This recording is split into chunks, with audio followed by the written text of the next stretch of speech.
प्रिय छात्रों, R K study point में आप सभी का स्वागत है। आज हम स्टार्ट करेंगे पहला चैप्टर जिसका नाम है वास्तविक संख्याएं। कक्षा 9 में आपने वास्तविक संख्याओं की खोज प्रारंभ की होगी। इस प्रक्रिया में आपको प्राकृतिक संख्या, पूर्ण संख्या, पूर्णांक, अभाज्य संख्या, भाज्य संख्या, सहअभाज्य संख्या, सम संख्या और विषम संख्या, साथ में परिमेय और अपरिमेय संख्याओं को पढ़ने का अवसर जरूर मिला होगा। इसमें हम लोग जो है कि यूक्लिड विभाजन, प्रमेयिका और साथ में जो है कि शांत और अशांत दशमलव प्रसार वाले टॉपिक को पढ़ेंगे। सबसे पहले हम आपको वास्तविक संख्या के बारे में एक बार और बता देते हैं। वैसे आप चाहें तो इन सारे टॉपिक्स को जो है कि हमने एक सेपरेट वीडियो बनाया है, डिस्क्रिप्शन में आपको लिंक मिल जाएगा, वहां से जाके देख सकते हैं। हमने 9th कक्षा में भी पढ़ाया है और इसका एक सेपरेट वीडियो भी बनाया है, वहां जाके आप देख सकते हो। चलिए हम लोग बात करते हैं सबसे पहले वास्तविक संख्या क्या होती है, उसके बाद हम लोग स्टार्ट करते हैं। यहाँ पे देखिए, यदि परिमेय संख्याएं और अपरिमेय संख्याओं को मिला दिया जाए, इस प्रकार जो बना संग्रह होता है उसे हम वास्तविक संख्याएं कहते हैं। यानी वास्तविक संख्याओं में परिमेय और अपरिमेय दोनों संख्याएं आती है। जैसे यहाँ पे भी कह सकते हैं आप लोग कि ऐसी संख्याएं जिन्हें संख्या रेखा पर प्रदर्शित किया जा सके वास्तविक संख्या कहलाता है। चलिए, ये तो रहा वास्तविक संख्याओं का डेफिनेशन। अब हम थोड़ा सा आगे बढ़ेंगे, यूक्लिड की बात करेंगे। थोड़ा सा यूक्लिड विभाजन प्रमेयिका हम लोगों को पढ़नी है, जो क्या होती है। तो यहाँ पे आप देख सकते हो, दो धनात्मक पूर्णांक a और b दिए रहने पर, मतलब a और b जो है कि एक धनात्मक पूर्णांक है। धनात्मक पूर्णांक का मतलब 1 2 3 4 ये है, मतलब प्राकृतिक संख्या कह सकते हैं आप लोग। कर ऐसी अद्वितीय संख्याएं Q और R विद्यमान है कि A बराबर BQ प्लस R है, जहां कह रहा है 0 less than R equal to R less than B। इसका मतलब है कि जो R है, यहाँ पे R शेषफल को डिनोट कर रहा है। इसका मतलब है कि R का मान 0 भी हो सकता है और 0 से बड़ा हो सकता है, लेकिन 20 के बराबर नहीं हो सकता, 20 से छोटा होगा, बिल्कुल होगा। जैसे मान लीजिए यहाँ पे B भाजक के रूप में है, मान लीजिए नहीं, यहाँ पे b भाजक के रूप में है, यहाँ पे q नहीं b है। तो मान लीजिए भाजक अगर 4 है, अगर भाजक 4 है, अगर 4 से किसी नंबर को आप डिवाइड करते हो तो शेषफल निश्चित रूप से 4 नहीं आएगा और 4 से अधिक भी नहीं आएगा। इसका मतलब 0 से लेके 0 से लेकर के 3 तक ही इसके शेषफल आएंगे। ये कंडीशन इसी चीज को बता रहा है। चलिए हम लोग इस पर आधारित एक एग्जाम्पल देखते हैं, ताकि आपको जो है कि ये प्रमेय अच्छे से समझ में आ सके। चलिए, हमारे सामने ये एग्जाम्पल, ये जो है कि एनसीईआरटी में आपको मिल जाएगी। पहला एग्जाम्पल यही है, चलिए देखते हैं। कह रहा है 4052 और 12576 का HCF यूक्लिड विभाजन एल्गोरिथ्म का प्रयोग करके ज्ञात कीजिए। देखिए, इसमें 3 स्टेप हमको फॉलो करने हैं, क्योंकि हमको निकालना है HCF इसका और इसका। तो देखिए, पहला स्टेप आपको क्या करना है, इसमें देखना है कौन सा बड़ा है। तो आप निश्चित रूप से बता पाओगे इसमें कि 12576 जो है वो बड़ा है 4052 से। और जो इसमें बड़ा होता है उसे हम A कह लेते हैं, यानी इसमें हम कहेंगे, यहां लिख लेते हैं A बराबर आपका हो जाएगा 12576। जो भी इसमें बड़ी राशि होगी वो A का मान हो जाएगा और B का मान हो जाएगा आपका, जो भाजक का काम कर रहा है, 4052। और यहां लिख देंगे हम लोग सिंपल सा एक भाषा, यूक्लिड विभाजन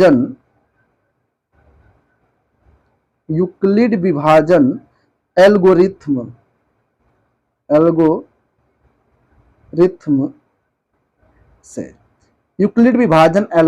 से।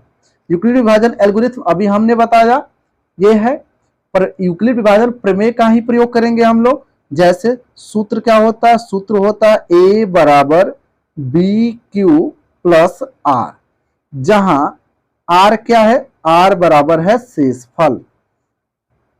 देखिए, ये तो हमारा पहला स्टेप हो गया। और यहाँ पे देखिए, दूसरे स्टेप में आपको क्या करना है, यहां से पहले लिख लेते हैं 12576 ये हो गया, और यहां से ये 4052। देखिए, दूसरा स्टेप क्या करना है आपको, 4052 का टेबल पढ़ना है, अर्थात ये हमारा भाजक का काम करना है। इसमें ऐसी संख्या से गुणा करना है ताकि इसमें भाग चला जाए। तो यहाँ पे आप देख सकते हो, यहाँ 12 है और यहाँ 4 है, यानी 4 का 3 में गुणा किया जाए तो हो सकता है। चलिए यहाँ पे हम कर लेते हैं, यहाँ पे रफ का इस्तेमाल कर लेते हैं। यानी 4052 में हम 3 से गुणा करते हैं तो ये हो जाएगा 3 दूना 6, 3 पचे 15 और 3 चौके 12, यानी 12,156 हो रहा, जो कि इसमें भाग चला जाएगा। तो इसका भाग कितनी बार में गया, तो 3 बार में गया। घटा लेते हैं तो 6 में से 6 गया, यहाँ पे शेषफल आपको लिखना है। 6 में से 6 गया 0, और यहाँ से 7 में से 5 गया 2 होगा, और यहाँ 5 में से जो है कि 1 जाएगा तो 6 होगा। फिर यहाँ से 2 में से 2 ये कट गया। फिर देख रहे हैं यहाँ पे शेषफल 620 आया है। ये तब तक बनाना है जब तक आपका शेषफल 0 ना हो जाए।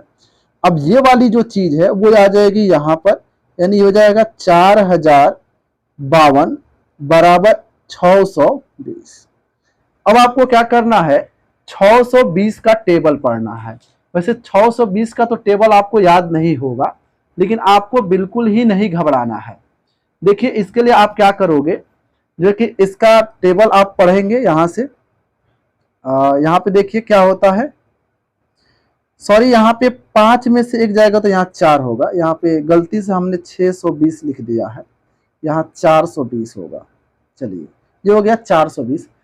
अब इसमें हमको मल्टीप्लाई करना है। देखिए 4000 है और ये 4 है, यानी अगर 9 से गुणा करें तो 9 चौको 36, अभी भी कम है, लेकिन जब 10 से गुणा करेंगे तो अधिक हो जाएगा, यानी 9 बार में जा सकता है। तो चलिए 9 बार में लेके जाते हैं। तो 9 शून्य 0 होगा, और 9 दूना 18, और 9 चौको 36 और 1 37 हो जाएगा।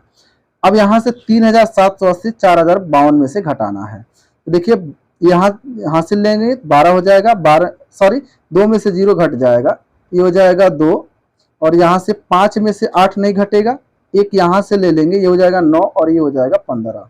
तो 15 में से 8 जाएगा तो हो जाएगा 7, और यहाँ 9 में से 7 जाएगा तो हो जाएगा 2, यानी 272 आ गया है।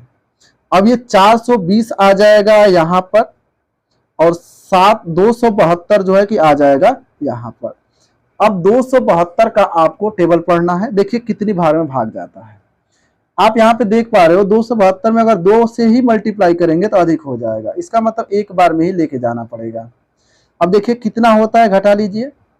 तो यहाँ से हासिल लेके 10 हो जाएगा, 10 में से 2 जाएगा, मिलेगा 8, यहाँ 1 हो गया, यहाँ से 11, 11 में से 7 जाएगा, 4 बचेगा, और यहाँ 3 हो गया, 3 में से जो है कि 2 जाएगा तो 1 बचेगा, यानी 148 हो गया।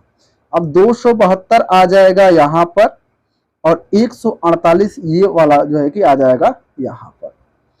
चलिए 148 का देखते हैं कितनी बार में होता है, तो इसका भी 1 बार में ही होगा, क्योंकि 2 बार में अधिक हो जाएगा। देखिए 2 में से 8 नहीं घट सकता, लेकिन यहाँ 12 में से तो घट सकता है ना, यहाँ से हासिल लेके 12 कर लेंगे, और 12 में से 8 घटाएंगे तो मिलेगा 4, और ये हो गया 7, यानी 6 हो गया यहाँ पर। तो 6 में से 4 गया 2, और 2 में से 1 गया 1, 124 हुआ। अब ये हो जाएगा 148, ये वाला आ जाएगा यहाँ पर, और ये वाला आ जाएगा यहाँ पर। अब 124 में 1 बार में ही जाएगा। अब देखिए क्या मिलता है, 8 में से 4 गया 4 मिला, और 4 में से जो है कि 2 गया 2 मिला, यानी 24 मिला, यानी 124 आ जाएगा यहाँ पर, और ये 24 आ जाएगा यहाँ पर। अब 24 का ऐसा पहाड़ा पढ़िए, या तो डिवाइड हो जाए या तो जो कि अच्छे से भाग चला जाए। तो चलिए हम लोग करते हैं। तो देखिए यहाँ पर आप कर सकते हो, एक बार में तो बहुत छोटा रहेगा। 24 दहाके हो जाएगा 240, जो बहुत ज्यादा हो जाएगा। चलिए इसको 4 बार में करके देखते हैं। 4 चौको 16, 4 दूना 8, अभी भी कम है, 5 बार में करके देखते हैं।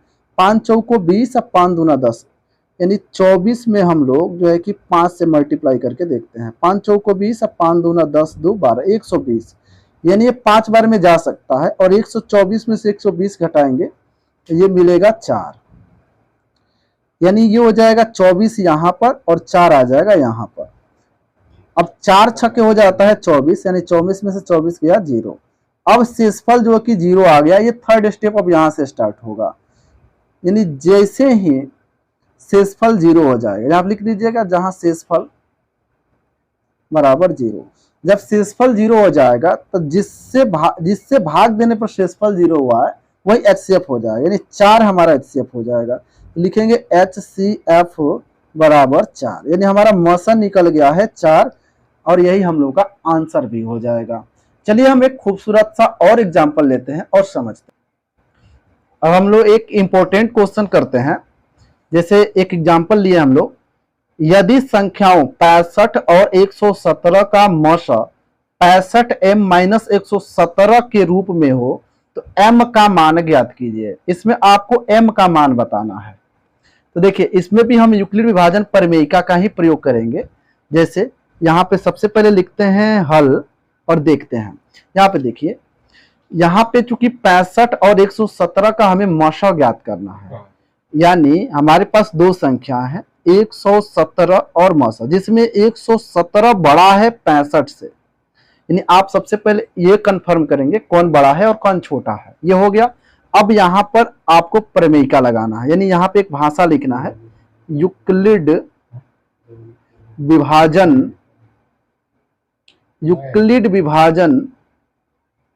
प्रमेयिका से, यूक्लिड विभाजन प्रमेयिका से। चलिए, यूक्लिड विभाजन प्रमेयिका कहता है यानी 117 बराबर, यानी बड़ा वाला जो होता है वो बराबर हो जाता है, यहाँ पे 65 के बराबर नहीं होगा, यानी 65 से हमें इसमें भाग देना है। देखिए अब यहाँ पे 65 में आपको ऐसी संख्या से गुणा करनी है जिससे कि इसमें भाग चला जाए। तो यहाँ पे 65 गुना अगर आप करते हो तो ऐसे ही 60 गुना 120 हो जाएगा, यानी अधिक हो जाएगा।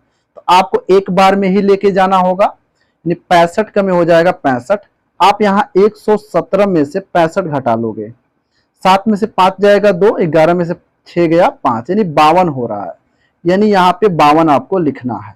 ये रखिए, यहाँ जो कि 65 से भाग देंगे और जो बचेगा उसको यहाँ प्लस कर लेना है।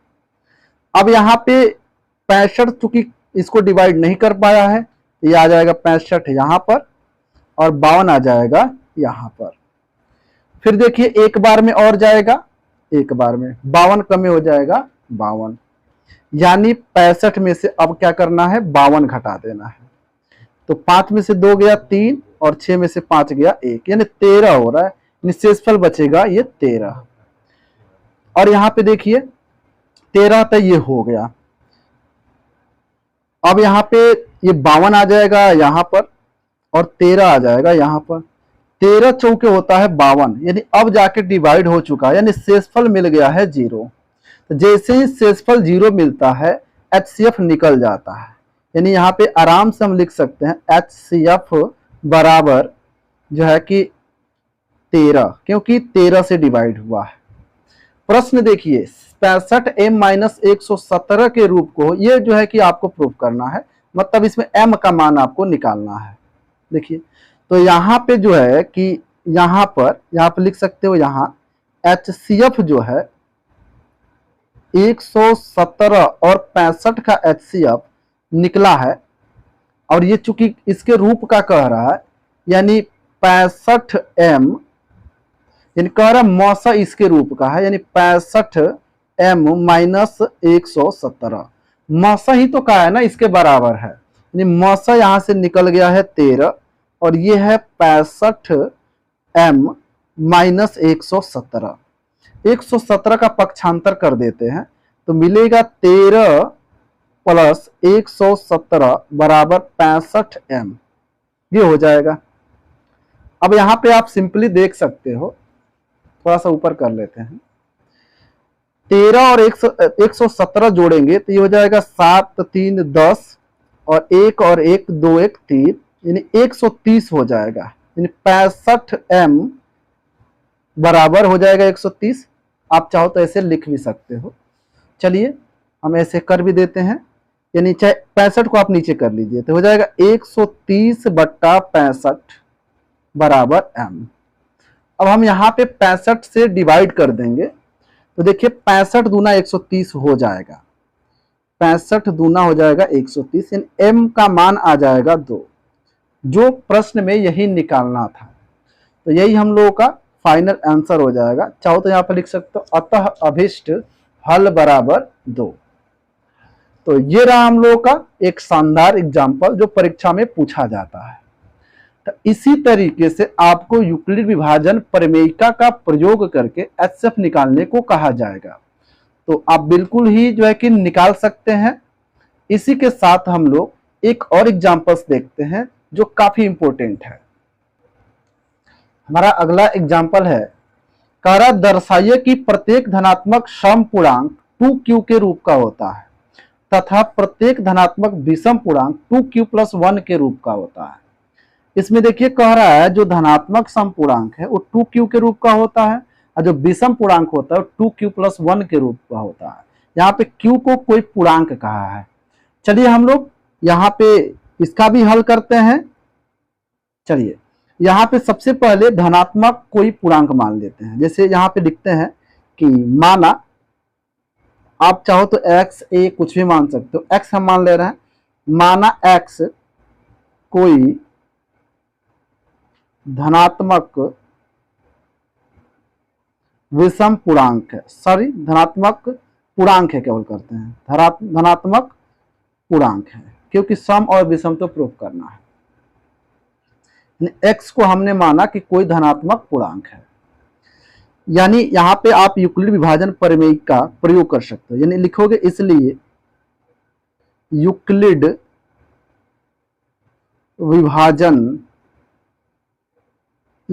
विभाजन प्रमेयिका से चाहे एल्गोरिथम से, प्रमेयिका यूक्लिड विभाजन प्रमेयिका से, यूक्लिड विभाजन प्रमेयिका का सूत्र आप लगा दोगे।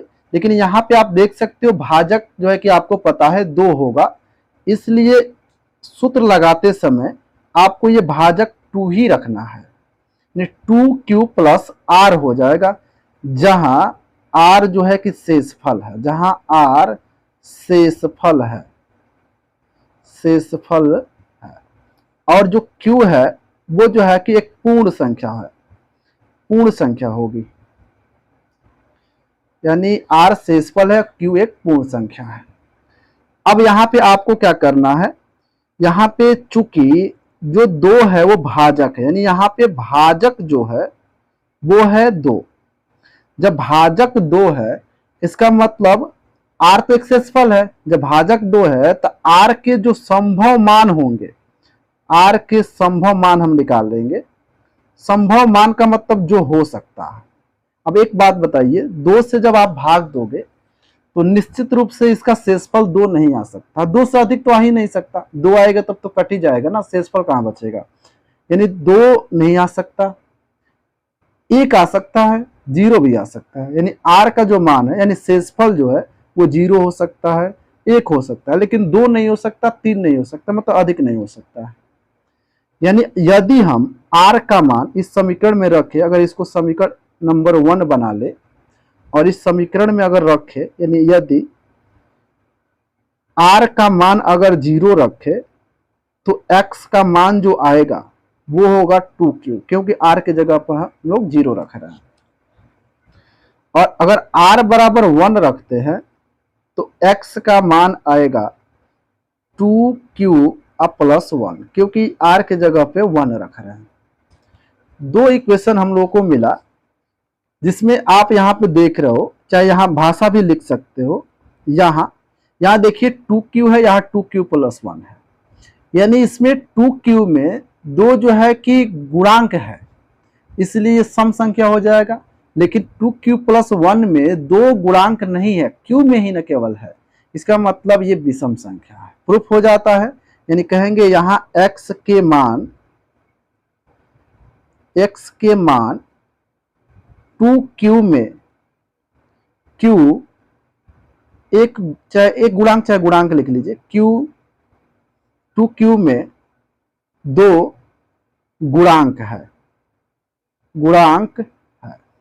अतः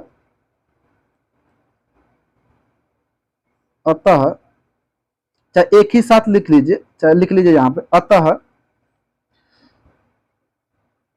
यहाँ पे प्रश्न का सहारा आप लोग ले सकते हैं, जैसे कि कह रहा है दर्शाइए कि प्रत्येक धनात्मक सम पूर्णांक, यानी लिख सकते हैं अतः प्रत्येक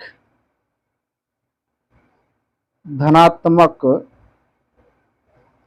समपूर्णांक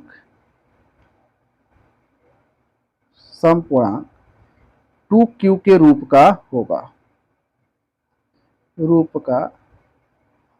चल, एक तो प्रूफ हो गया, अब दूसरा भी प्रूफ करते हैं हम लोग। यहां लिखेंगे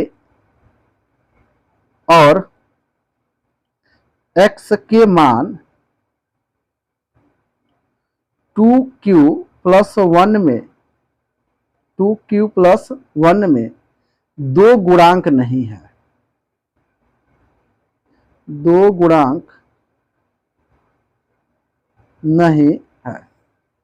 जब दो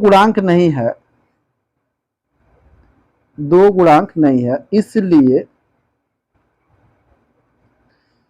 2q प्लस 1 विषम पूर्णांक के रूप का होगा। विषम पूर्णांक के रूप का होगा। इस तरीके से आप जो है कि आंसर की पुष्टि कर सकते हो। आप लोग इसका स्क्रीनशॉट कर लीजिए ताकि आप लोग जो है कि अपनी कॉपी पे उतार सके। चलिए, इसका एक स्क्रीनशॉट ले लीजिए और इसका एक स्क्रीनशॉट ले लीजिए। चलिए, इसके साथ हम लोग अब प्रश्नावली स्टार्ट करेंगे अगले वीडियो में।